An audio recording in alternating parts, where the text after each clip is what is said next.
but I think there's so many performances going on a lot All in the Western time. culture, and I All the think one of time. those big performances is everyone pretending that they're fucking happy all the time. Totally. Absolutely. Sometimes life is shit, and we need to be able to turn around. Like, I'm really lucky now that this whole thing has actually led me to a core group of people that are genuinely there, and not just waiting for you to stop talking so they can talk again, and you know, want to turn around and be like, hey, how you doing? And you'd be like, oh, I'm really fucking struggling. They're like, tell me. So that's quite interesting, because I think a lot of people, particularly in your line of work, and I guess my line of work as well, the whole sort of entertainment industry, from actors, you obviously deal with a lot of big egos, and I suppose it's quite an unhealthy place to be, whereby everyone's always on an up, everyone's always on a high, everyone is like constantly Your headphones are oh really and just so it looks like you've what, the black stuff? yeah, These it's are quite like big. I've had these literally since That's a big one. I mean, because the other ones you won't be able to see, but that one's going to look like you've got a birthmark on it. oh yeah, god yeah, it does, I can see it on the thing, right. There's a slight delay on that. Everyone's always on need to be up, like, you know, when you talk to people in our industry, it's like, oh hey, what are you up to? It's like, oh god, I'm so busy. I'm fucking great. Oh, I'm so am. busy. Oh, boy. Because as soon You're as lucky you I'm here. yeah, I'm literally flying to the moon. At exactly. It's like, oh god, I mean, I've not had the time to, like, you know, go for a piss in the last 4 days. I'm that busy. Yeah, it's like you. And sometimes you're just at home. Yeah. For 5 days. Yeah, yeah. And I mean, you're but like, you know, but that's a working on your whole, shit. and it's such a whole kind of negative way of living, because, you know, ultimately you're not being truthful. So I can imagine that kind of feeds into it. So I'd like to start going on to it, because, you know, I told you, it's amazing how we've been going just been for chatting for time. 45 minutes. Just stop it, really. I know. I said to Ben before we began, I Droning on. said before, like, you just be amazed how fast time flies. So, microdosing. So you're in this state of mind. You're Negative loop. so like a negative feedback loop. You're just literally like Yeah. in a very, very, very bad place. Yeah. How did you first get onto microdosing? First, like, when did you first get exposed to information about acid? Did you already know about it, or was it something you had to find out? No, I think with those kind of negative loops, essentially break down a relationship. The person I was in a relationship with had decided to, well, essentially fabricate or tell a narrative that was just so destructive. And I think I was in a place where I just couldn't comprehend. I just couldn't get my head around it. I mean, I still struggle a bit now, to be honest, but couldn't get my head around how someone that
that have had an experience with acid and many other like mental ailments for like months afterwards, but still not relapsed in the way that like I think it again. I'd have to relook at it, but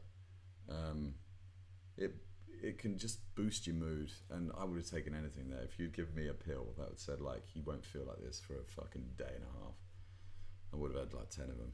Like I would have done anything. That's fascinating.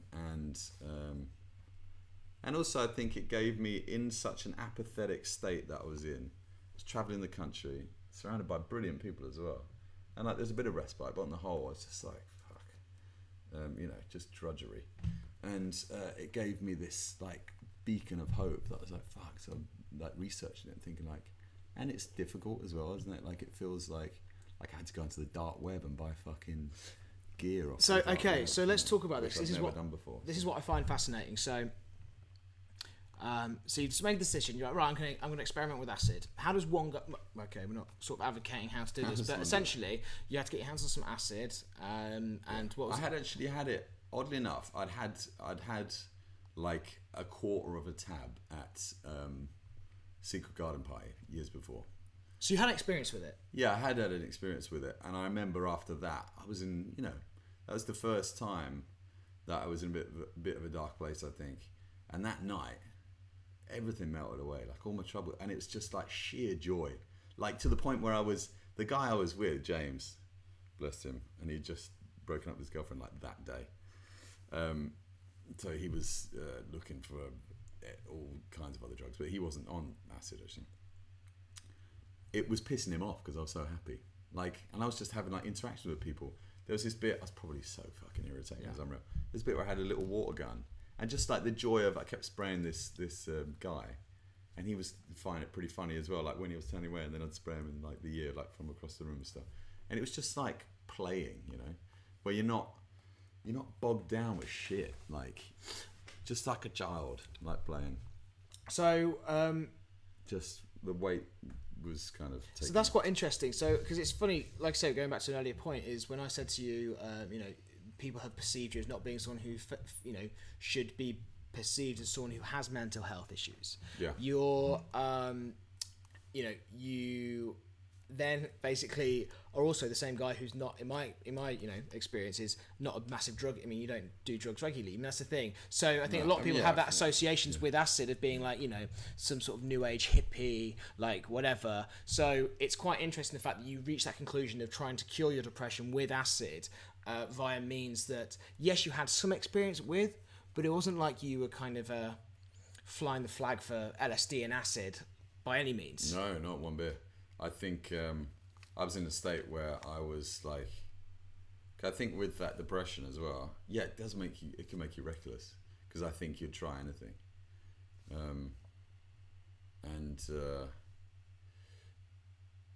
I was just in the you've got low self-worth, so it doesn't feel like you're risking much. But it just feels like if you're not going to risk anything, you're not going to change anything, if that makes sense. Like what I'd been doing up until that point wasn't working. Like I'd exhausted everything, it felt like. What else can you do, really? You can reach out to your friends, you can ask your friends and your family for help. Therapy, 100% therapy. This was actually all before, what was it? This was all before proper therapy. Okay. All this stuff. Yeah, because I remember talking to my therapist about like taking loads of acid. But, and so I just thought, if you want something to change, do something differently. And break that negative feedback loop. Yeah, just, you know, which can lead to like, I've also used that idea on other aspects of my life, which I won't get into, but that can really not work at times. Like, you know, I've done other things where I've thought like, well, nothing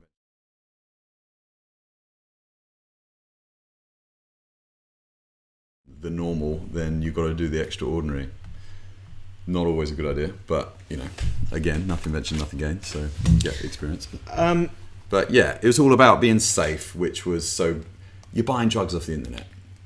What the fuck? But you know, how are you going to know that these are anything? There was a couple of things. I think it's the Elric test. You'll be able to find them online. There was 3 different tests that I did. One's like the Foda, or like a couple of different scientists, I think, that have these tests. The guy on the person, sorry, I don't know if it was a man or woman, on the dark web that I got it off of, with the best reviews, and like had been selling it the longest, wasn't mucking around. You couldn't get like a couple of tabs. It was like 25 tabs of acid or nothing kind of thing. So I bought 25 tabs, and that's a fair whack of acid. And so I sacrificed one of those tabs and cut it into thirds and little drops of these tests that you can get off the internet, and they'll turn a different color if it's like fake stuff or if it's real LSD. And it was legit, like it was proper acid. So. And by this point, you were, like I said earlier, willing to try anything. I mean, you were literally in a state of mind. You're going to, financially. You were really kind of like breaking that negative feedback loop by really doing something totally out of the ordinary. You'd never done this before. Big time. I mean, like I was having suicidal thoughts and like all kinds. Like I was proper low, and just didn't see any future. Wow. I mean, that is. I'm getting more. Yeah, I know. It's still there. It's still the same day. Is this still bit? You just got it. It's on your arm now. Yeah. These headphones are about 10 years old. It's on your guns. Yeah, watch out. So, from the conversation you and I have had before, you were in a situation where you said, right, well, the first things first, I'm going to actually go on an acid trip. You were going to start off with doing acid, not microdosing it, but actually going for a trip. Yeah, I was reading a bit of that book. I can't remember. My research had led me onto this American author, a female author. She'd written a book about something like how microdosing made me happier, made my marriage better, and this is quite a long title. And she had done it for a year, and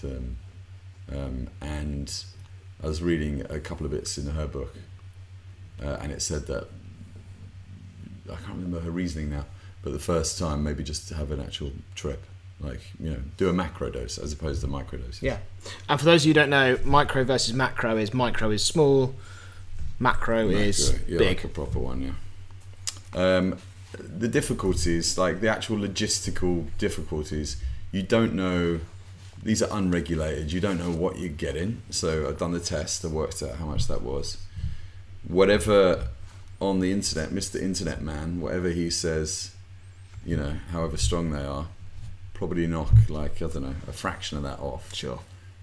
So you don't really know. So with always just be sensible.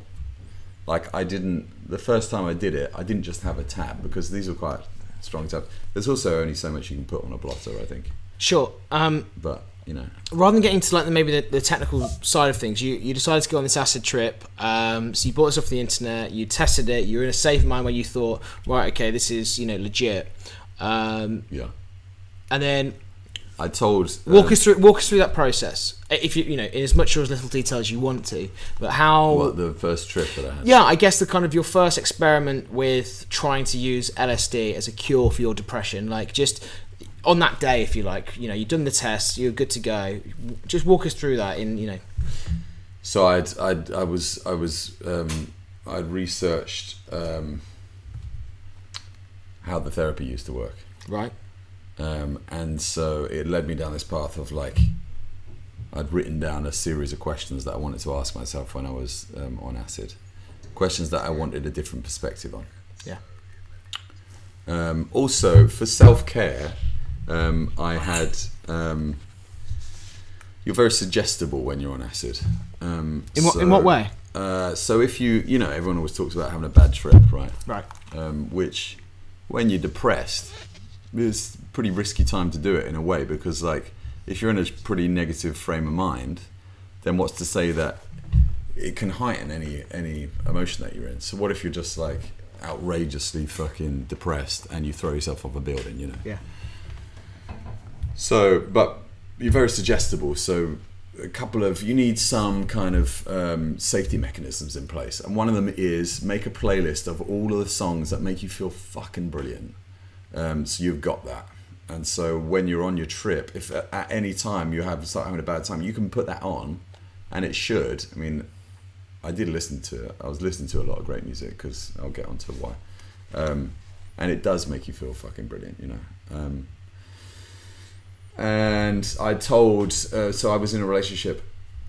I told my partner that I'd bought some acid off the internet, and that I was going to go away. I got off Airbnb. I got a cabin in the woods, like a handmade wooden cabin. It was fucking beautiful, in like 60 acres of hazel woods near Brighton, and I got it for 3 days, so a day either side, right? And there was a guy that lived kind of on site, but I got there, scoped it out, and then said I'd lied to him, unfortunately, but it was the only way I could really think of making him stay away. And I said, I'm finishing writing something. I just want to squirrel away. I don't want to be bothered. I want to go and do my thing, you know. And this thing was in nature, like proper nature. It was beautiful, and there's like, you know, it's like a fucking Disney film. There's like birds everywhere and squirrels, and yeah. So took myself down there. I'd written out a series of questions that I wanted answered at the end of my relationship. Related to depression, I mean. Related to my past relationship, the things that had made me lose hope in life. And what had made you do that? I mean, that task seems very orchestrated. Was that advice you taken, or was that just something you took upon yourself? Yeah, so that's from the research. That's what. So things like the Cary Grant, that's all like the Fadiman. That's what they would do. You know, you'd have someone there asking these questions to probe. You'd be doing psychotherapy whilst you're on this substance. Okay. You know? So you'd set the music, questionnaire, safe space, nature, isolated spot, told someone you were there. Told someone was there, had the things like if it was beginning to go wrong, that should help me out. Yeah, and then that was the work. You know, those questions are the work. And I'd also, so at the end of the relationship, it had got to such a state where I was having arguments, conversations with my ex about things, and then sometimes it was only like half an hour later we'd reference what we'd just spoken about, and she'd be like, "That didn't happen." I was like, "What the fuck are you talking about? No, we just argued about this," or you know, we'd lost ourselves. It was madness.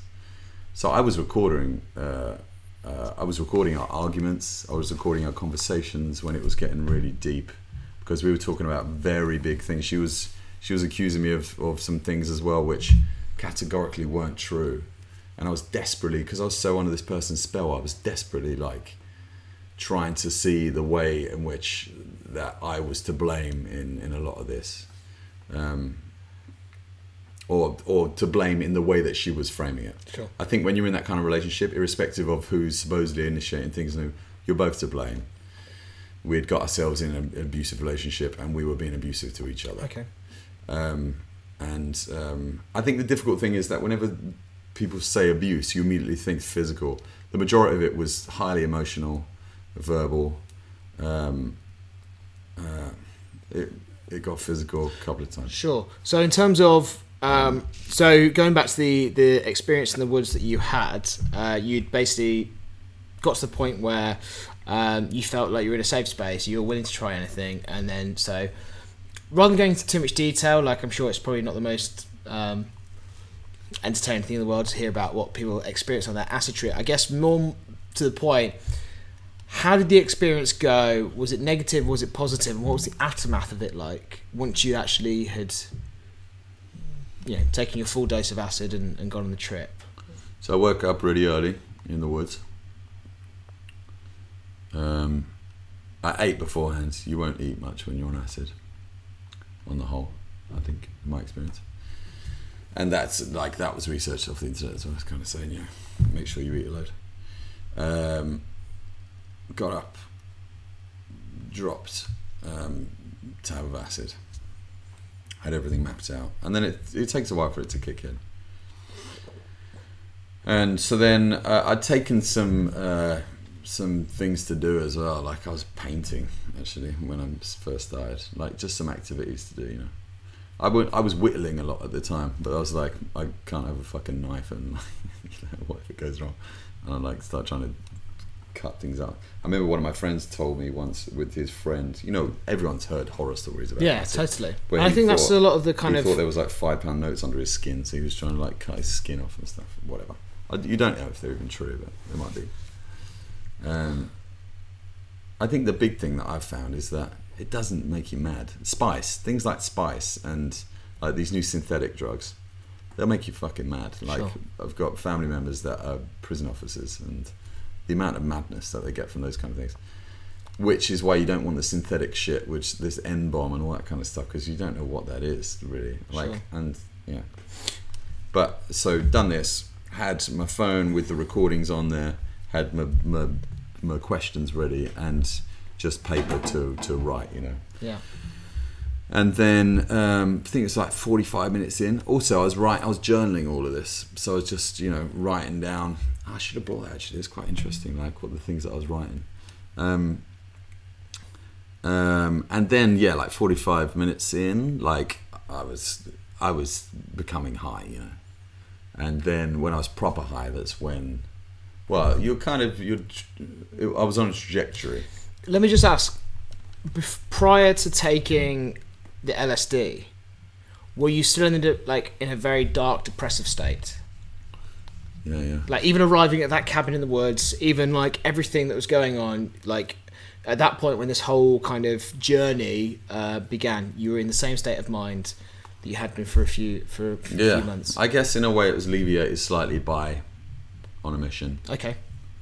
And so, but yeah, 45 minutes in, you start feeling the effects of the LSD. Yeah.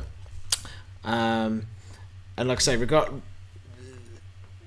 less so getting into sort of like the more kind of like, I guess that's an important factor of it, but within the moments you started feeling the effects, was the depression alleviated, or was it still present? Like, how did the depression dissipate or stay during that kind of experience? Yeah, I think it was lifted. Like, I think there's other things going on. I was sat outside a cabin, beautiful sunny day, surrounded like trees like here. Yeah. And I knew that stuff was going on or was beginning to happen, because this tree here had like a vine wrapped around, like quite a thick vine, And do you remember, you see the Jungle Book when you were a kid, like the cartoon? Scar, the snake. The snake. Yeah. That turned into a snake for me in that moment. And so I was like, oh, okay. Everything starts breathing with you as well, which, I don't know the science behind it, but like, the trees and things were breathing with me. I was like, oh, okay, this is what I've been told about, Which I guess is probably why people think it's like you feel at one with the world, because like, sure. I imagine it's our own breath that's doing something to our vision or whatever. So then I started listening to these arguments, which are pretty full on. I hadn't listened to them since they'd happened, really. I'm loving how mathematical, like how practical this whole experience is. I wanted to, like you kind of had, you had your, you really had thought about it. This doesn't seem like you took some acid down a dark alleyway one night. Like, you literally kind of had. Like, I'd planned it out before, but also from doing it, don't fuck around with it. This is your mind you're dealing with. Like, you could,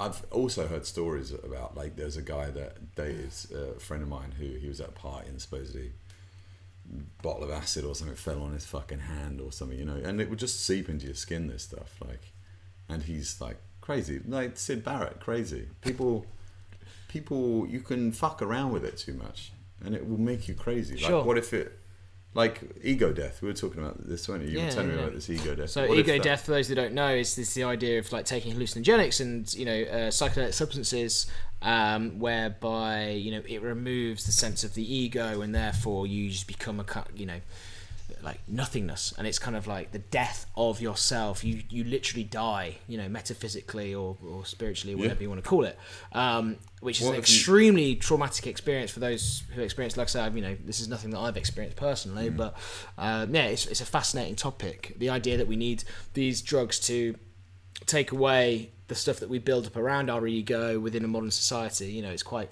interesting. What if they help you to dismantle things in a way that the structures that we've got in society? What if you take too much of it and it dissolves reason or you know, the fundamentals of communication? I don't fucking know. Yeah. There's a guy that I know that I worked with recently who one of his mates at drama school, he actually sent him an email whilst we were doing the job, and I think he was peyote or something. He went on like a big ayahuasca fest or some shit, you know, mucking around with cacti. Hallucinogenics have been around for like forever. There's a lot of arguments that some people think that hallucinogenics are the reason why we started communicating, or like at least start to express ourselves like artistically. Yeah. Like those hand paintings, you know, where they chew up this red dye and they put their hand in and they spit it on the wall and it just leaves that thing. That is the first time that you're like, I am a different entity to my surroundings. Like a really interesting thing with babies, when before a certain age, again, I don't have the specifics, but before a certain age, babies don't understand that they are separate from the world. So when they're hungry, their mother feeds them, they think that they've done that. Or, you know, so what if this, like, there's this chat that mushrooms, ancient, you know, ancestors of ours ate these mushrooms, had a psychedelic experience, and that was when they were like, this is me. I am separate. I am a different entity. The topic is so deep. There's just to go to some of the people who are commenting. Mr. Callum, Mr. Callum Sevens. So, were you alone during your first trip? Yes, yeah. So there was a guy that was on site that lives there. I would say self-care again. You don't want anyone coming. You want to police this situation. You don't want any surprises. Yeah. So I was in a place where, oddly enough, on that day, the guy was a potter. And he held like raku pottery classes, and it happened to be on that day. And he was saying, when we were talking the day before, he was like, calm down, you know, because I love pottery and I've done some raku, and like my mum was a potter. And you know, when I got super high, like I was doing loads of work, but then when like shit was going down, like I was looking at things on the wall, you get lost in things and things are moving, and then I felt so euphoric that I went off into the woods. I don't know how the fuck I got back to that hut. But when I was on my way there, I met a couple of the people that were coming to the class, and that freaked me out. Like, you want to be in your bubble with stuff that you know is controlled to a certain degree. Interesting. Because there's enough going on that you don't want. I can only imagine if someone wanted to come up with you and fuck with you when you're on acid, like they could really give you a massive experience. There's one of the comments here from a user called 24 Billion. Says it's awesome to see this content from you, from Jack vs Life, discussing topics like this. There's so much stigma around this stuff. I think it's extremely valuable. I think that's kind of like... Was stigma around the drugs or depression or both? Maybe? Yeah, I think potentially the male depression side of things. Yeah. So prior to getting onto the conversation about microdosing and during this... one thing I think is fascinating is the fact that mental health in men obviously is a huge topic nowadays. It's not always been, and it's something which, for me personally, like, you know, even at the age of 31, you know, I think to myself, God, some of the conversations which are being had now would have been extremely useful, particularly in a bit more of a tender age, around sort of like 16, 17, 18, early 20s, whatever. But that said, I also think it's so valuable for guys and girls, but, you know, I think guys sort of have that kind of stereotypical preconception that they are not willing to talk about these things. I'm so glad the conversation is going the way it is now. Yeah. I feel sorry for men. But look at people like Rio Ferdinand, like people like the guy deserves a medal. Professor Green, and watch the documentary Professor Green. Yeah. It's insane the fact that it's still... Again, the man's man kind of thing. Yeah, the biggest killer of men under the age of 35 is male suicide. Yeah, 35, which is... which is insane. I mean, that is just staggering when you think about how many things there are to die in this world. Suicide is the top killer, which that really kind of puts a kind of a big full stop on everything. It's like, well, these are the stats, this is the figures. And I think it's really important for even people like yourself, Ben, like I say, these guys who are perceived as sort of men, guys, it's not kind of, it's probably something that, prior to, I guess, society being more accepting of men being a little bit more vulnerable, a little bit more susceptible to being, a victim of mental health issues, that someone like yourself is actually, being more vocal about it. Yeah. I think it's really important. Well, it's really important now, but was there a point in your life prior to all the shit that happened with you? Was there a point in your life where you wouldn't talk about this openly? Because even coming on this podcast is obviously, very, I guess, you very willingness to talk. Your willingness to talk about it. Yeah, and I think, I think I didn't know how to. I think I was trying to, when I was, I think I knew I was in trouble. I was depressed, man. Like I've classically. There's someone that will probably never listen to this, but my girlfriend of like 5 years when I was 18, I uttered the classic words of feelings that are there to be felt, not spoken about. Like, I was a clam, dude. I was like a closed book. I'd come from, my family didn't talk about their shit. They dealt with it. You just don't talk about it. It's like, I think that's very typical. You suck it up, get on with it. It's like, feeling a bit glum, like, I think there's also this one thing that fascinates me as well is quite interesting is the a lot of stuff to do with Western culture being this. I always think to myself like, I'm a white male, middle class, living in London. What do you have to be depressed about, or what are your reasons that you've got to be sorry for?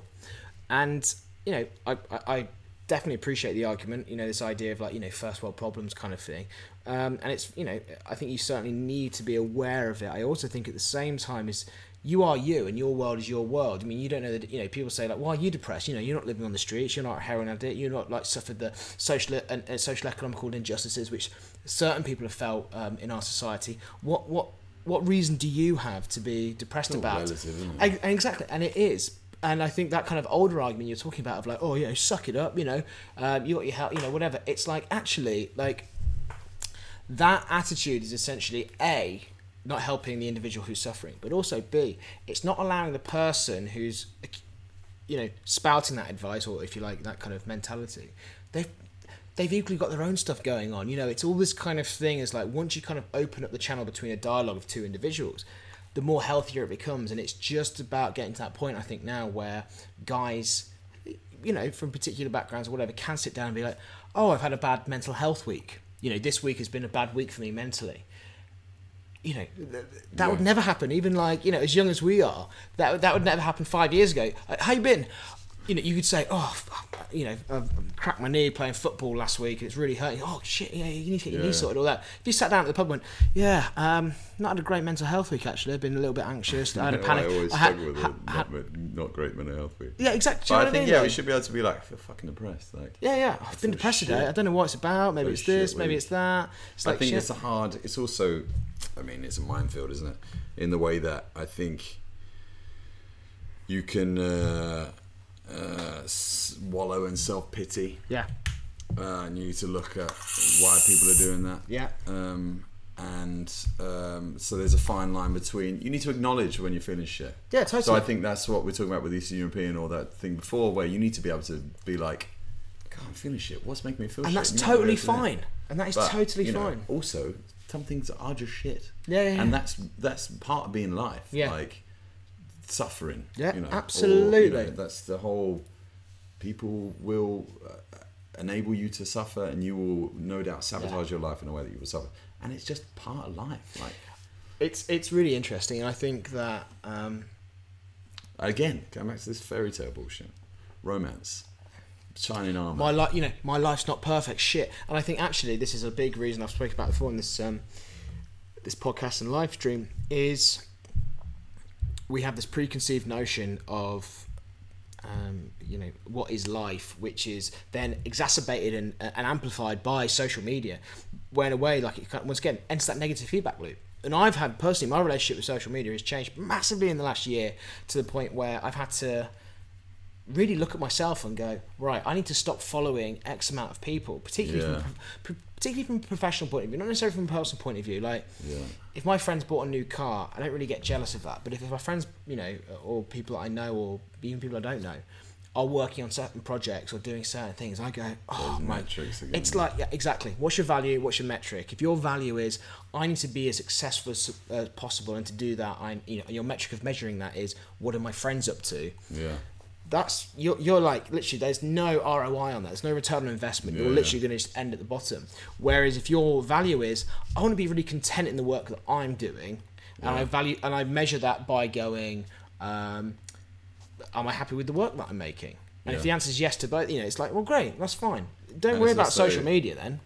Post-Human's another book that people should get their heads around, and it just kind of talks about how I don't think we're designed to be in this era. Like, our mental capacity is just not there. That's so funny. And like, I remember I drove to Geneva ages ago. I went to this first time I was having a shit time. I didn't really get into the whole, you know, like psychedelic experiences. I bought a fucking ridiculous motorbike. I'd already had motorbikes. I spent money I didn't have on a Goldwing. This is, by the way, feeding straight into the Ben's and Man's Man. I mean, for those who are watching, Ben does ride a motorcycle and has like the biggest toolkit of every man going. So you're not, the argument of you being the man's man is literally being reinforced massively by the fact you also ride a motorbike. Yeah, and this is a huge motorbike as well. It's like a car. And I don't think if I was in like a healthy mental state, I would have just been like, I really want that bike. Like, it was a statement. It was a touring bike. I just wanted. What do you mean by statement? Looks like it looks like a transformer, doesn't it? It was like, there's something about it where it's like going back to basics. Like, it felt like a real gritty, like, touring bike, you know? Yeah. I found it. I was like, yes, I'm drawn to you. I'm gonna buy you, and I'm gonna disappear. And I left. I was in a great living place with some very negative. I was living with 3 women that were just negative, like just not looking after each other, just using each other. Yeah. And so I didn't really know what was going on. I was just like, I need to get the fuck out of here. Sure. Bought this. Went up to Leicester. Represent Leicester. Yeah, that's what you promised. Went out to Leicester, met this guy, and paid like $2,000. Like, rode around. I'd never ridden a bike this fucking big. Rode around on this thing, and then just paid him. It was like, I don't think it was enough funds where it wouldn't let me actually pay for it on my card. Like, I was trying to do a bank transfer, but it printed off this weird thing anyway. Whatever. Got this bike, and then went to Italy. Oddly enough, it was just before Mice and Men, so I got this job, and I had 2 months, and I thought, fuck it. The Bypass, the film that I'd done, was I remember being shown at a festival. Premiere at Venice Film Festival, yeah. So I was like, you know what? I had a mate, I was working at this restaurant, the River Cafe, quite a posh restaurant. One of the lads there he was half Maltese. He had just started a restaurant in Malta. Everything was just kind of clicking in place where I was like, I had friends which were going to Italy, because it was an Italian restaurant. There's the sommelier that I've got on really well with. She was going around a couple of different vineyards, and went to Italy for a couple of months, just on the back of the bike, no plans, just went via Switzerland with another friend. And how many years ago was this? That was 5-6 years ago. And were you suffering from depression then? That was the first bout, yeah. That was that first breakup. So 5-6 years ago, 5-6 years. I was like 27, 28. Wow. And so even like when you're like going down the freeway, you know, free spirit, doing like, dude, you know, it fixed everything. It's something about, I think, in our profession, when you don't feel like, I think a lot of us have problems with being in control. I think I've always been a control freak. I think it takes it to a different level. Like, you can work. The meritocracy doesn't exist. You can work your butts off. Even I remember watching a bit of one of your last one when you had that mate in it, and you were saying like, someone can do like a stupid video about farting and it will just get loads of views, or you guys could make like a kick-ass video. It's nonsense. It is nonsense. I mean, that's a whole different video. Yeah. And so there was something about, I was the master of my own destiny again, and so I went out on this motorbike, and just travelled. I was camping, didn't know where I was going from day to day, but I had people on the back. And I was still in a very I was in a heavily destructive frame of mind. I was having sex with everything I could get my hands on, like friends, people that friends had, like, they weren't in relationships with, but there was like certain kind of off-limit people. Like, I was very destructive. So that's quite interesting. So sort of bringing it back to the topic of depression and what you were suffering from, obviously prior to your acid episode. These were sort of, in a way, mechanisms in which you were trying to cure it, which obviously weren't that, if you like, on the forefront of your consciousness, going like, I'm going to sleep with a lot of women to cure that. I'm going to go on a road trip to cure this. I'm going to... This was all kind of like, in a way, if it's fair to say, you just basically trying to live your life into the fullest, thinking that that's going to cure it. It's all part of the issues that I had. Hedonism, I think, is a clear sign of when someone, as weird as it might sound to some people, you're not looking after yourself. Like, I was setting fire to my life all over the place. Were you aware of it at the time? Not really, no. A little bit. I think that's just really interesting. It's like the kind of the retroactive. It's only afterwards that you're like, fuck, what was I doing? And people that I'd loved, not necessarily like in the sense of like, you know, want to spend the rest of my life with, but people that I really care about, and mistreating them because of my own issues, really. But then it was all to serve a purpose, because I was like, it's something about being the master of my own destiny, I think. Sure. I've got a question here on the chat from It's Tarbs. Shout out to Tarbs. It's Tarbs. Who's Tarbs? Who's Tarbs? I don't know. Just a user. Is that Shannon Talbot? Oh, maybe. I don't know. It is. Yeah. Hey, Shannon Talbot. Do you think? Totally. Yeah. Well, even it isn't, like, let's not. You know, we don't know that. But anyway, It's Tarbs. I love the fact you guys are talking about this. Depression can be difficult to identify with or to admit to yourself. What was your journey to realizing you're experiencing depression? I guess that's kind of quite an overarching thing. Say that again. What was your journey? Well, what was your journey to realizing you were experiencing depression? I guess kind of like, in a way, if I'm reading it rightly, what was... It is Tarbs. What is the kind of... what was that kind of, if you like, that linchpin moment? Was there a kind of very much a kind of a moment where you were like, right, this is it, I've reached, not necessarily like end game, but like... I mean, it's just such a drawn out process, isn't it? Like, was your journey realizing you experienced depression? Difficult to identify or admit to yourself. And I think it's an important thing to talk about for other people that, like, even like yourself earlier when you were saying like, oh, I was feeling a bit shit, but I don't think it was depression.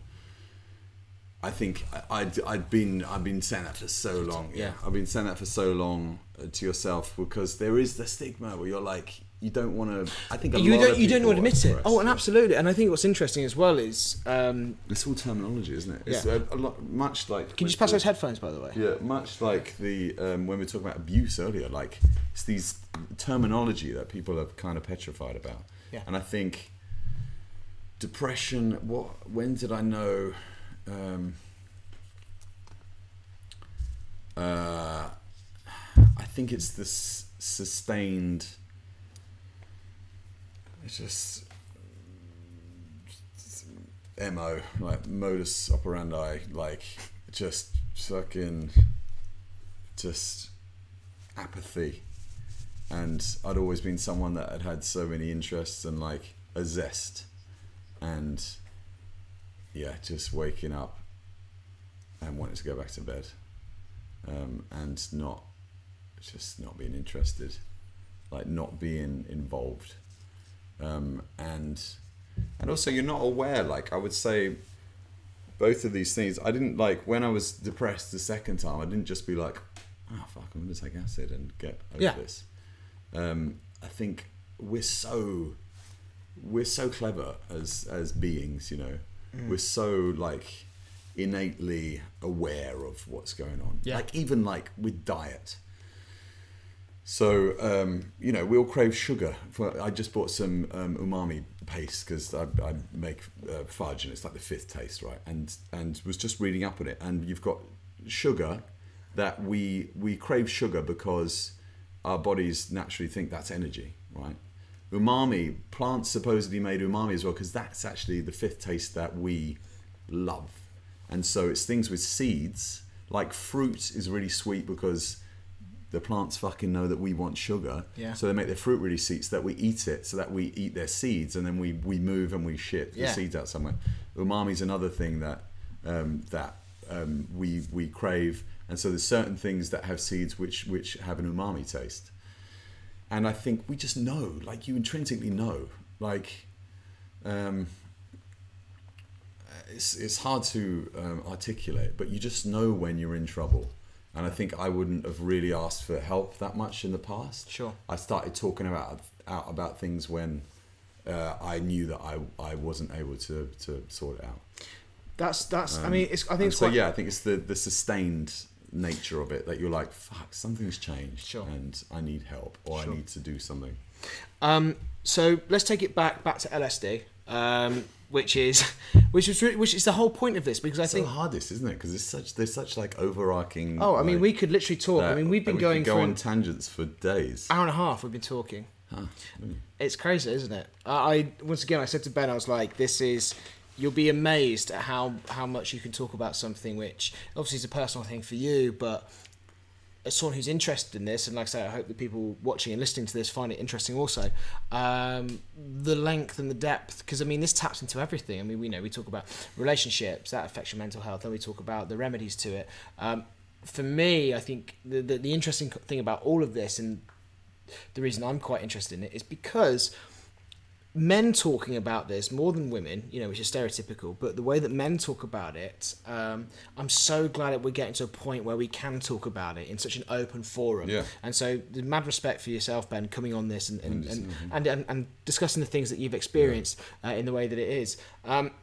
And we're quite lucky as well. We've got mates that are even like further ahead of us. Well, like exactly, Sam. yeah. And I think and I actually want to talk about that. We're Yeah. really lucky with Ned. So in our very close circle of friends, we there's a guy. Shout out to Sam Gardner, aka Sam Swan. Sam set up something called the Blokes Group, which is whether or not he set it up exclusively in London it or came from great men. But I think he started it up for us, for our immediate friend group. So anyone listening or watching, it's a really interesting thing whereby it's a group of men who don't necessarily know each other. It can start off with friends, but essentially a group of men, a Facebook group whereby men can just go on there and talk about anything and everything that they want to do with their mental health at any point. There was an instance a couple of weeks ago where one guy jumped on and said that he experienced a panic attack very shortly after experiencing one. And he went on this Facebook group and just, private group, just started talking about it. All of a sudden, 5 or 6 guys just started jumping in, just started getting involved. So like, I've experienced that. This is what I did to combat it. Don't worry, man. You're all good. You're fine. Don't worry about it. And then the added bonus of this group is the fact that everyone meets up every fortnight, every 3 weeks, just sit around a bloody pub, have a pint, and you just talk about your mental health. And it seems things like that are just human nature, aren't they? But it's bizarre how we've managed to be stoic. I don't know how, like, through the generations, men have managed to cut themselves out of these stoic individuals. But I think it's always been available for women to have those groups where they can talk about themselves. Oh, absolutely. And I think a lot of it's to do with the kind of the perception of, what is the alpha male and the way that is perceived, and we're victim to our own culture in the way that, men are perceived in media and films and TV, and, the leading male, he's not someone who talks about depression. Doesn't talk much. Got a little matchstick in his Exactly, got a matchstick, rides a horse, he Scars. punches men, he's very much kind of... punches horses. Yeah, punches horses, do whatever the fuck he wants. So going back to the LSD, because this is what's very interesting about all of this, is so you had this acid experience. Yep. Also, listen to the Beatles. If you want, I listened to the Beatles my whole life, and oddly enough, we were like, Abbey Road around the corner. Don't give away the address, Ben. They might start stalking us. Good luck, try and find us.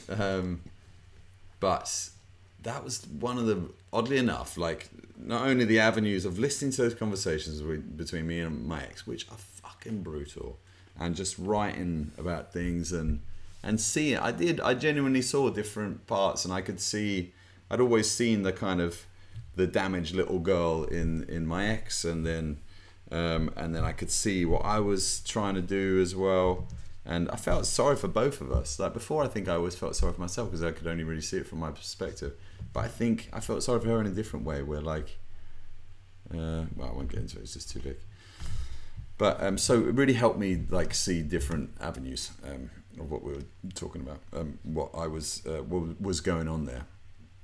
And then when I got really fucking high, like, get rid of that. I'm high, and the sun was out. I was listening to Here Comes the Sun, listening to so many Beatles tracks, which those motherfuckers took so much acid, you can just tell. And listening to things that I'd listened to since I was like 6, and realizing that, oh fuck, this is about acid. Like this is about, I think there's so many songs which are about that experience.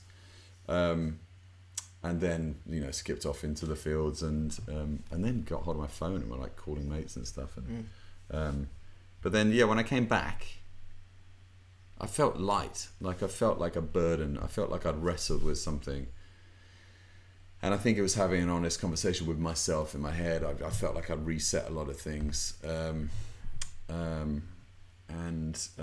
It definitely, colours was one thing that I noticed for a long time afterwards, that when you're on acid, all of the colours were so vivid. And that stayed with me. Like I was driving back from Brighton, and just like green fields and like so bright. And I think that helps, like, because there's something about like depression that makes everything feel a bit monochrome. Was there something about your experience? I mean, did you come off the back of it and go, "Oh shit, my depression's now cured"? Was it that underlying? There's underlying issues and hurt and pain. I didn't feel so apathetic. I felt hope for the first time. Oh wow, okay, that's interesting. And I felt, there's a lot of work to do, man. Like not only I was in a destructive relationship for 2 years, but aside from that, like I was best friends with that person for 11 years before that. So she's not in my life anymore, and that's a painful thing. I think also like all of my past baggage as well, like. It's the beginning of, I'm still going through it, it's like 2 years later. Totally. Like, so it doesn't cure it. I think you're depressed for a reason. And it takes a lot of courage and work and time to, if you're unfortunate enough to, if there's aspects of your childhood or your life up until that point that have made you behave, or you've learnt certain behaviour, or, that has led to this, then you've got to try and unpick that and understand it, So it's a long process. But you felt hope for the first time.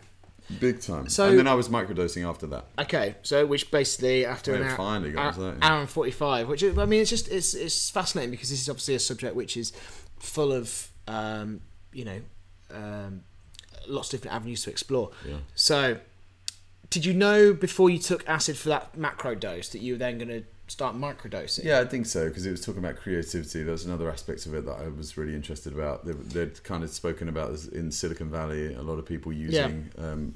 I'd also, at the same time as getting all that LSD, I'd got a lot of golden teacher magic mushrooms off the dark web as well. And so, because I wanted to do like a natural thing as well.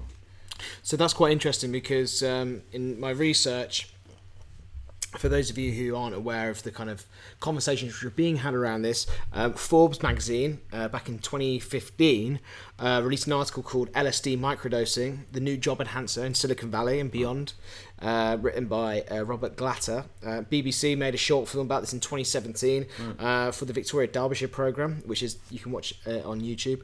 And Vox, big shout out to Vox, covered the topic in 2016 through a short documentary.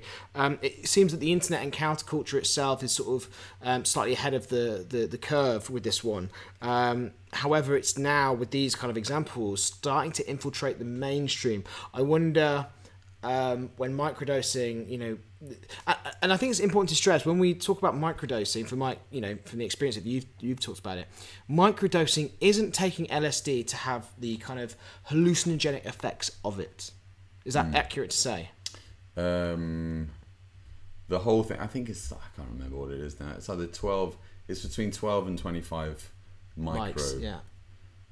micrograms, But which means that it's sub perceptible. So although you will feel certain things, like colours, I found when I got it right, it's a lot of experimentation, like a lot, and I got it wrong a couple of times as well, and that's not fun. I don't necessarily want to go into the sort of the details of how you microdose itself. I don't want to sort of give this content over as a kind of a beginner's guide to microdosing. So just saying that you found the way of microdosing. Yeah. And it's so much guesswork as yeah, well, totally. You don't know, you know, it's not. Totally. I think that's important why we wouldn't advocate, you know, your methodology of how you reach that point of what is microdosing. It's all experimentation, self-experimentation. But you didn't feel the hallucination, you didn't feel like you were on an acid trip when you were microdosing? No. So what could you do? What was your day-to-day like? So you can't take acid every day because your body, oddly enough, gets used to it. Yeah. So you have to give like every third day. And when you get it right, it literally just made me feel kind of a bit lighter. Colours again, vivid. And I wonder if there's a certain callback to after in that big acid trip. When I went out into the fields and I felt at one with the world, you know. The sun was beaming down. I was in a beautiful hazel forest. Like I felt like I was in a fucking Disney film. But I felt joy. I felt almost like I don't know, like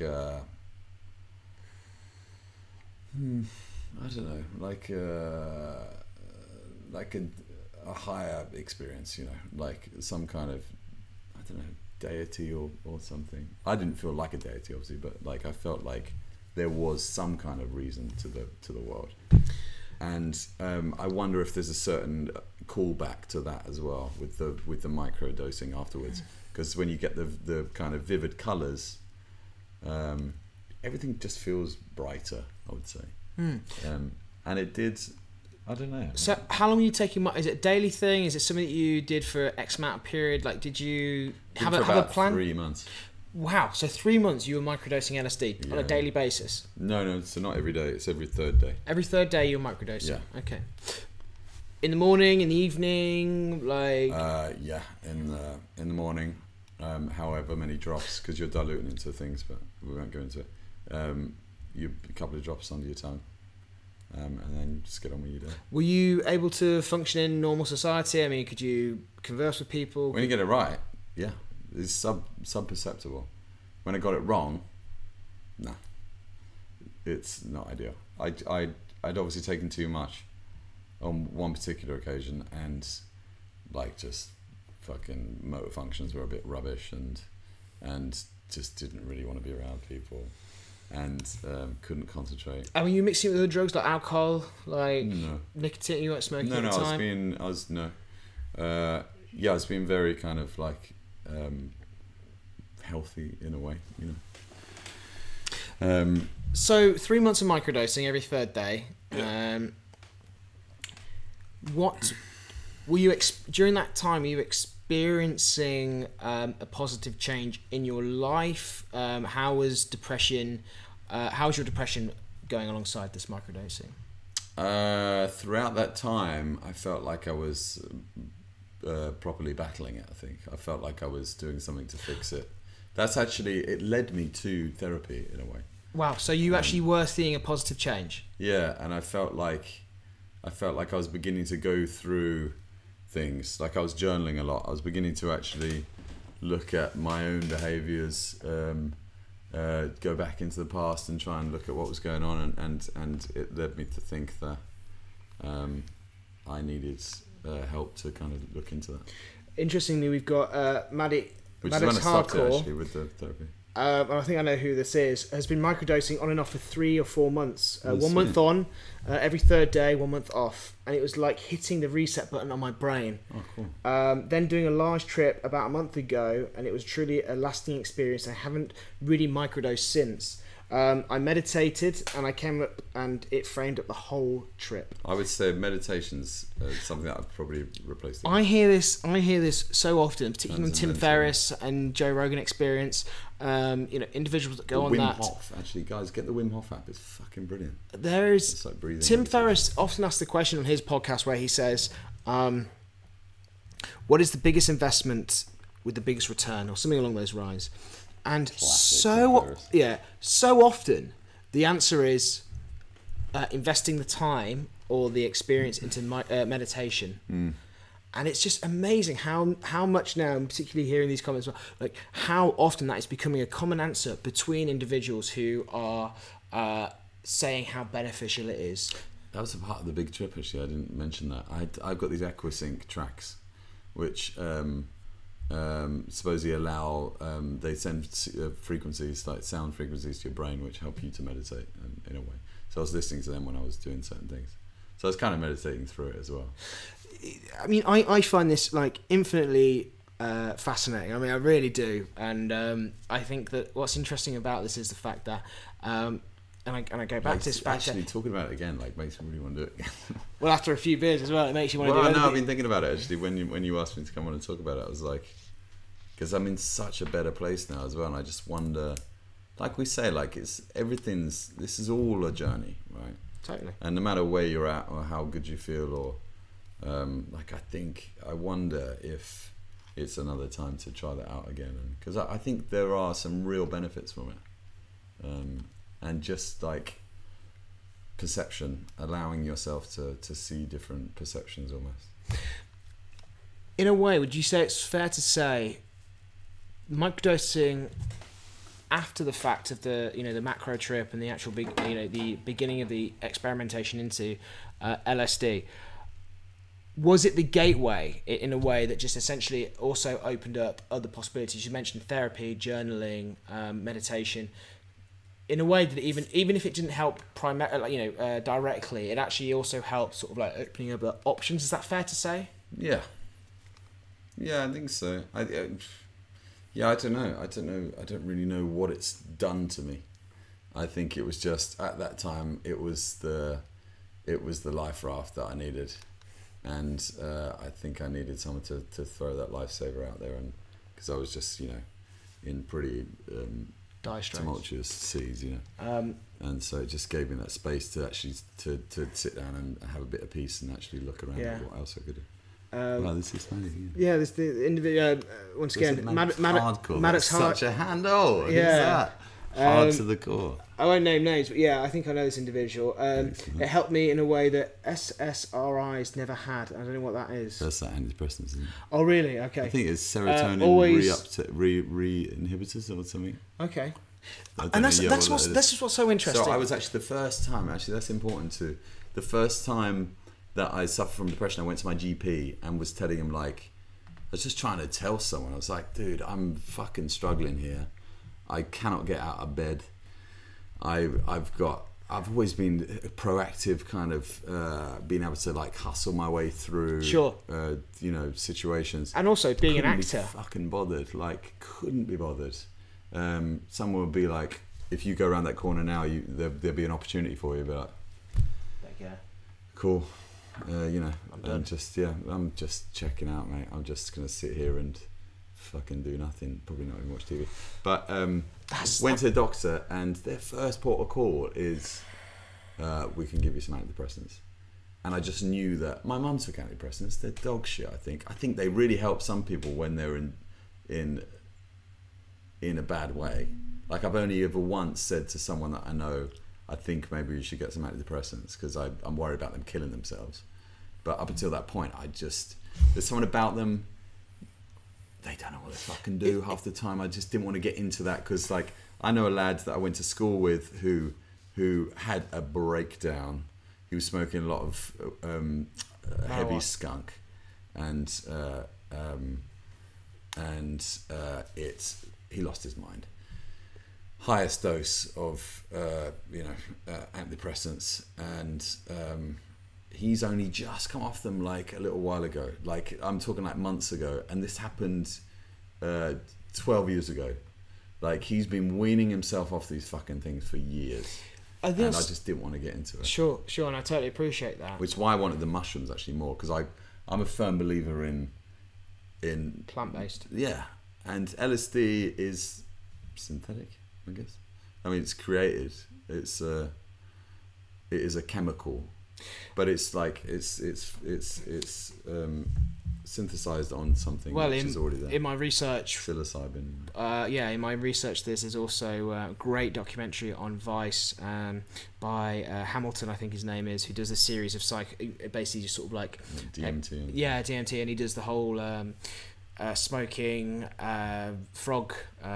Licks the frogs out. Yeah. Well, no, he actually smokes it. They extract it from the frogs. Yeah. They farm it properly and have the most unbelievable trips. Once again, it's a natural. You could argue it's natural, I mean, but it is like a form we of said, DMT. like, this has been around for eons. So. It's funny because, like, as an individual who's never experienced like tribes, acid, like giving cacti to like coming of age ceremonies. We'll wrap things up because we're hitting the 2 hour mark. Believe it or not, can you believe that? It's unbelievable, isn't it? So long. 2 hours. It's crazy. Yeah, well, I feel like we could do a chapter hope 2. people enjoyed it. We could do a chapter 2 for sure. I guess my final kind of question towards you, Ben, is: are you still microdosing? No, not No. at the moment. So how long? I When? might. Yeah. So you did it for 3 months, and then was there a very conscious thing you got to the end of that 3 months and you went, I'm cured, or B, right, that's it, I'm done with acid, I'm going to look for other means. What was the kind of end journey with LSD and microdosing and depression? I think I went away for a bit into another country and I couldn't take it. And it wasn't even that long. I went and did a job somewhere and came back and they just didn't do it. Like, didn't need it. It didn't, Well, you say you didn't need it. Before that point, were you saying, I do need it? Well, I guess when I'd started it, like, something had made me feel like I needed something, and that's what I'd come across. And yeah, I think I was just. This is not like I wasn't doing it to take drugs. Yeah, exactly, and that's for rehabilitation. And that's what's fascinating. That's why I got you on rather than a hippie or someone who like takes. You're an individual who's pretty clean living. I've learned a lot off you in terms of dietary things. The way that ketosis. I've learned off of you and stuff like that. So you're an individual who cares a lot about their health, cares a lot about the way they conduct themselves. And so when you throw acid into the equation, all of a sudden the preconception of a societal point of view is like, oh my god, what a dropout, what a counterculture, what an absolute waste man, all that kind of stuff. Which is why it's fascinating that you started to delve into this, and why I'd like to bring the conversation forward when it comes to this thing. Because back to the thing you were saying about antidepressants, that doctors prescribe, is the fact that people do find means of curing their own depression through unhealthy methods, whether that's alcoholism, or it might be marijuana, or abuse within relationships, whatever it may be. I also think, like, I've suffered with eczema our whole life, right? Eczema, yeah, since I was a kid, and it's kind of come in and out, and that's probably why I got into like dietary things. Doctors don't have a fucking clue about eczema, and I think there's a lot of things which are kind of current school of medicine don't understand. Like, I think there's like steroid creams for eczema are just bullshit. Sure. They're just like, they essentially put it inside, so it's things that are happening. It's also to do with your gut, really, but gut health is becoming huge now. Like, that's like the first and foremost. Like, now everyone's talking about that's the main thing. Fasting and like which we both do, and like allowing that part of your body to actually rejuvenate itself, regenerate itself. But I think, and also, oddly enough, a lot of this, I learned a lot of these mindsets I'd actually learned from my ex. That such a destructive relationship, like, I learned so much from that person, and that was something I looked up to her so much. I still do as well. Like, it's taken me a long time to get to a place where the other bits like haven't clouded that over, but I've still got a lot of love for that person and the kind of inquisitive nature of her life, Sure. And I think there's a lot of things that they don't know. I also know two of my friends used to be drug reps. They'd be going around to GPs, and you've got pharmaceutical companies which are the fucking devil that have created a new drug and given it symptoms, and then these people go around to GPs and sell it to a GP, and they will essentially come up with a new ailment and be like, oh, you're, of anyone that's coming to you like suffering from this, this and this. I think antidepressants, there's a lot out there. I don't know enough about them, but I know a couple of people that use them. Some people, they really help. I think other people, you can get stuck in that kind of thing. Sure. And I think it's this, again, all part of the problem. You should watch, what's that?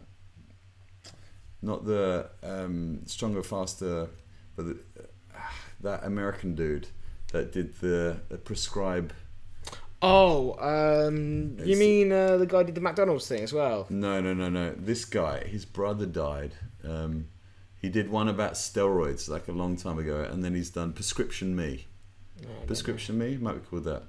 Watch that. Like America's like. Oh, don't get me started on craziness. that. I mean, I'm hoping to get a doctor friend of mine on here to talk about Big Pharma, especially in the UK. Yeah. I mean, we hear a lot about And from again, the US. like, you know, Xanax. Oh, it's just such bullshit. Xanax Fake Xans. culture. So, Fake Xan Xans. culture now, man, is just outrageous. People thinking that they're not going to feel unhappy. You know, it's all part of the same thing. Well, I also think. as well as you know, it bleeds into a massive debate, which I don't want to go into now. But you know, all talking about you know, the anxiety issue that's being felt across, you know, youth culture when it comes to social media, when it comes to, I mean, I just think we're seeing the start of it.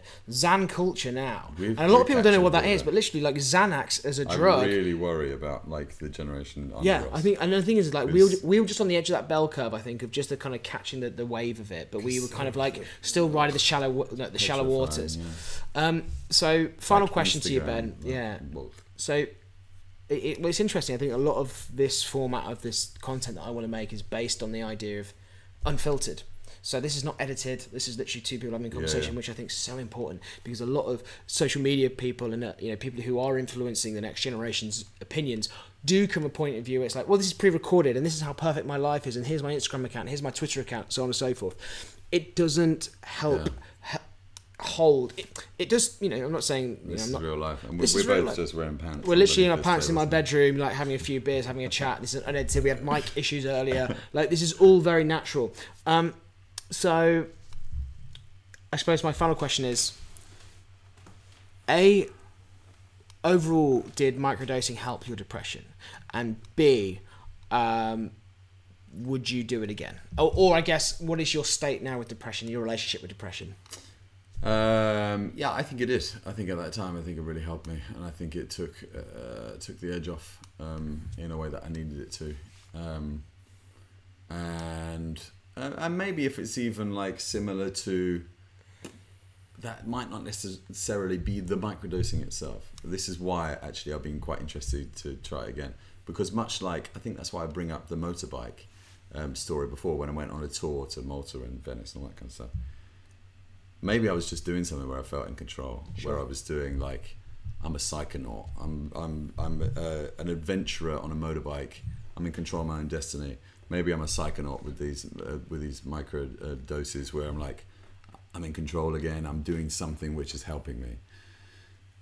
But I would also argue that my perceptions at the time seemed heightened, and, and I felt like, even if it's placebo, like, fuck, that's a whole exactly. other podcast. Like, placebo is really interesting as well. Yes, I will try it again. With depression now, I think, I don't know, I get the feeling like when you experience it, I wonder if you're ever, I think when you're open to it, when you let it in, I think anyone can fall off the bandwagon and have a shit time.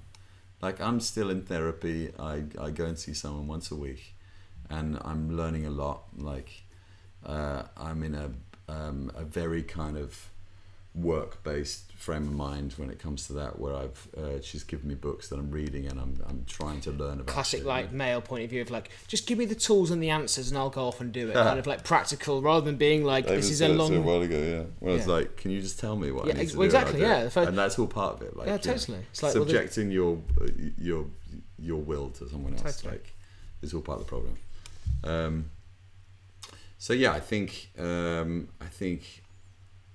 I've learned a lot about my situation, and so it's all about that sustainability. So yeah, I think I'm a lot stronger. Great.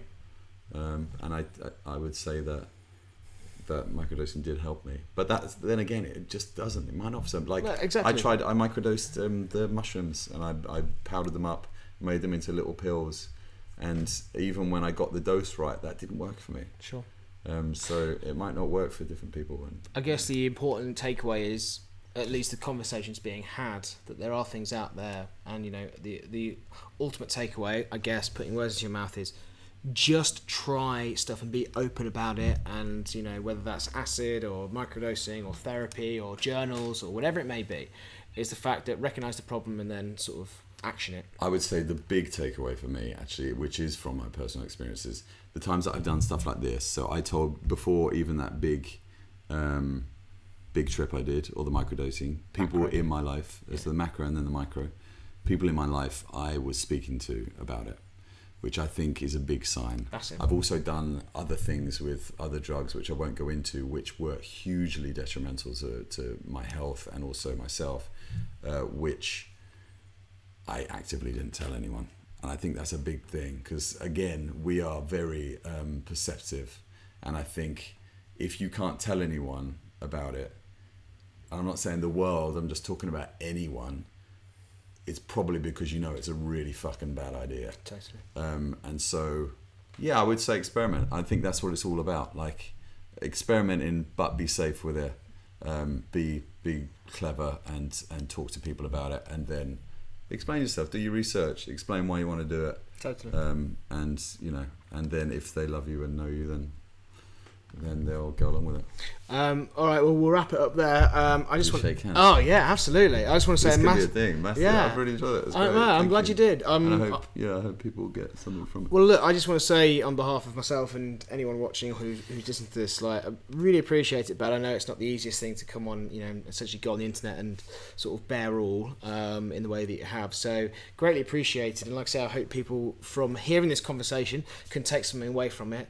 And yeah, anyone who's watching, make sure you hit subscribe. Ben's Twitter's in the description if you want to hit him up any questions after this live stream. By all means, why not, do it. Yeah, why not? Let's get a conversation going. There's comments underneath this video as well. Go for it. But thanks for watching, guys. Thanks for listening. Anyone out there? Next week I'll be coming back with another episode. Not quite sure what yet. I don't think I'll be able to top this one though. This has been quite a good. Where's the third? You said you needed the third. Three, yeah, exactly. So this is now a podcast. This is a real podcast. Yeah, absolutely. This is now a podcast. Yeah. So anyway, thanks for watching, guys. Thanks for listening. Really appreciate it. Hit me up at Jack vs Life on Twitter and Instagram, and hit subscribe. YouTube.com/Jack vs Life. Check you next time. Thanks very much. Jack Talks 2 over and out.